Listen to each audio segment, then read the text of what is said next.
에스겔서 21장 1절부터 3절입니다. 또 여호와의 말씀이 내게 임하여 이르시되 인자야 너는 얼굴을 예루살렘으로 향하며 성소를 향하여 소리를 대어 이스라엘 땅에게 예언하라. 이스라엘 땅에게 이르기를 여호와의 말씀에 내가 너를 대적하여 내 칼을 칼집에서 빼어 의인과 악인을 내게서 끊을지라. 에스겔 21장은 남유다와 예루살렘 성전의 파괴를 예언하고 있습니다. 솔로몬이 세운 그 웅장하고 거룩한 성전, 하나님의 임재가 있던 그곳이 돌 위에 돌 하나 남김없이 무너져 내린 것입니다. 왜 그렇게 됐습니까? 열왕기상 9장을 보면 솔로몬이 예루살렘 성전을 봉헌할 때 하나님께서는 축복과 더불어 분명한 경고의 메시지를 선포하셨습니다. 만약 너희가 내게서 돌아서서 우상을 섬기면 이 성전을 폐허로 만들겠다고 하나님은 말씀하십니다.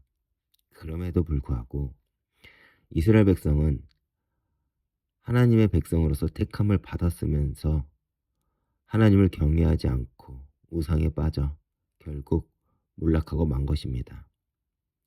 그리고 마침내 하나님은 바벨론을 심판의 칼로 사용하여 그들을 치시고 동시에 이 처참한 심판을 통해 다시 그들에게 회개를 촉구하고 계시는 것입니다.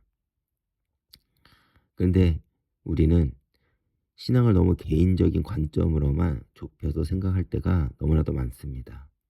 그래서 대개 의인은 구원받고 악인만 심판받는다고 우리는 생각을 하죠. 그러나 오늘 본문 3절을 보면 하나님은 의인과 악인을 내게서 끊을지라 라고 하십니다. 마지막 심판 앞에서는 의인과 악인의 구분 없이 모든 사람이 심판을 피할 수 없다고 선포하고 계신다는 것이죠. 왜 그렇습니까? 국가와 민족, 교회와 가정은 개인의 의로움이 아닌 공동 운명체이기 때문입니다. 내가 아무리 개인적으로 의롭게 산다고 해도 내가 속한 공동체가 무너진다면 함께 그 영향을 우리도 받을 수밖에 없기 때문입니다. 그렇게 우리는 개인의 신앙을 넘어 복음 안에서 함께 기도해야 한다는 것이죠. 나만의 구원이 아니라 내 가정, 내 교회, 내 나라를 위해 함께 기도하는 것이 바로 하나님이 우리에게 원하시는 신앙이기도 합니다. 칼은 심판을 의미하죠. 그렇다면 이런 심판의 목적은 무엇입니까? 아이러니하게도 그것은 변함없는 하나님의 사랑입니다. 하나님은 여전히 이스라엘을 포기하지 않으셨다는 증거이기도 하죠. 겉으로 보기에는 채찍질하는 것처럼 보이지만 그 안에는 돌아오라는 아버지의 간절한 마음이 담겨 있는 것입니다.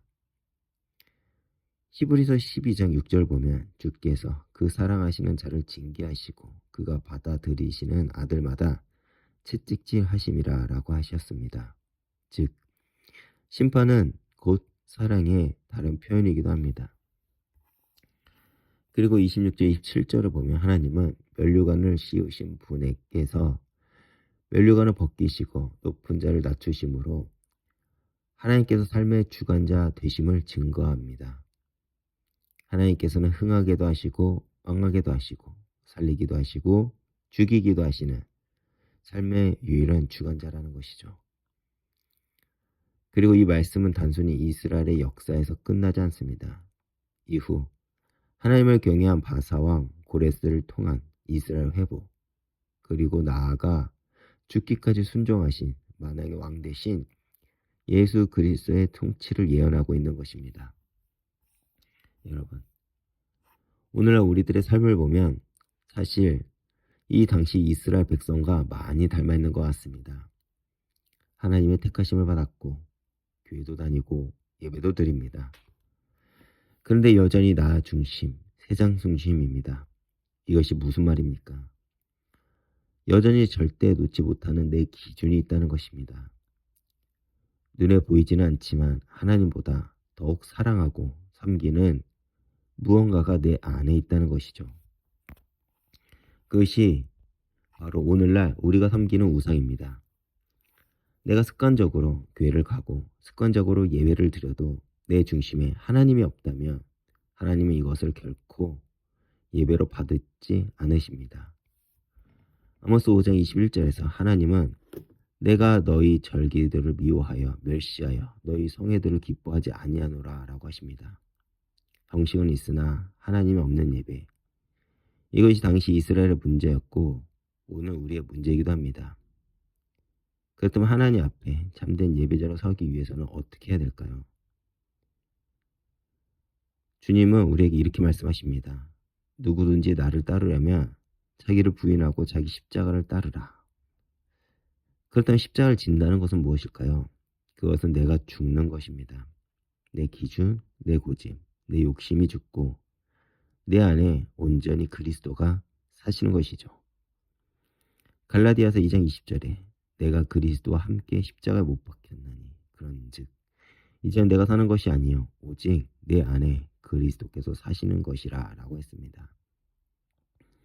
이것이 바로 하나님이 우리에게 원하시는 모습입니다. 오늘 이 새벽 내 삶의 중심에 무엇이 있는지를 돌아보시기 바랍니다. 하나님보다 더 중요하게 여기는 것이 있다면 또 절대 내려놓지 못하는 내 기준이 있다면 오늘 그것을 내려놓길 바랍니다. 하나님은 오늘도 우리 각 사람에게 말씀하고 계십니다. 내가 내 삶의 주관자임을 인정하고 그리고 내게로 돌아오라고 하나님은 말씀하고 계시죠. 하나님은 언제나 한 사람을 통해 역사를 바꿔오셨습니다. 오늘 이 아침 내가 죽고 내 안에 그리스도가 사시는 그 한 사람이 되어서 하나님을 온전하게 경외하며 온전히 주님만을 예배하는 하루가 되길 주님의 이름으로 축복합니다. 기도하겠습니다. 하나님 아버지, 오늘도 주님 앞에 나와 예배를 드리게 하시는 은혜 감사드립니다. 오늘도 이 말씀을 통해 심판의 칼 뒤에 감추어진 아버지의 사랑을 보게 하심을 감사드립니다. 우리로 하여금 습관적인 신앙에서 벗어나 내 중심에 하나님을 온전히 모시는 참된 예배자가 되게 하옵소서. 오늘도 주님 앞에 힘써 살아가며 내가 죽고 내 안에 그리스도가 사는 오늘 하루가 되게 하옵소서. 예수님 이름으로 기도했습니다. 아멘.